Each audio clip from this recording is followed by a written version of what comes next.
Oui, à l'UFRH, etc., au département de philosophie restaurant. Bon. Voilà.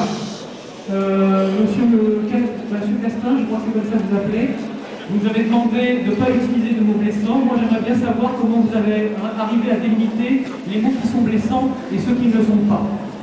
Quand j'entends un professeur me dire qu'on a, dès le début du mouvement, interdit en formation par le barrage, pour moi, je me sens très blessé. Parce que je me demande quand est-ce qu'il fait commencer le début de la mobilisation. Elle a quand même commencé bien avant le barrage.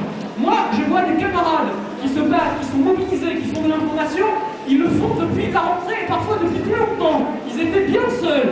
Moi, c'est pour ça que je les ai rejoints. D'accord?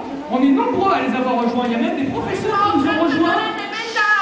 Il y a même des professeurs qui nous sont rejoints et aujourd'hui ils se sont seuls eux aussi. Pas parce qu'on n'arrive pas à faire, non, parce que contrairement à ce qu'on raconte, hein, parmi les étudiants, du nombre, on arrive à en faire. Bien sûr, on n'arrivera jamais à mobiliser la masse des étudiants, c'est un mythe, mais des groupes d'étudiants, des grades d'étudiants qu'on va chercher dans les cours, qu'on interpelle quand ils viennent à la faculté, on arrive à les mobiliser. Des étudiants qui se mobilisent tout seuls parce qu'on leur a libéré du temps, parce qu'on a empêché des cours, on arrive à les mobiliser. J'aimerais qu'on arrête de se fixer sur la mobilisation de la masse des étudiants pour se demander comment on arrive à mobiliser un nombre minimum de professeurs. Parce que pour l'instant, c'est surtout cette masse-là qui ne s'est pas mobilisée.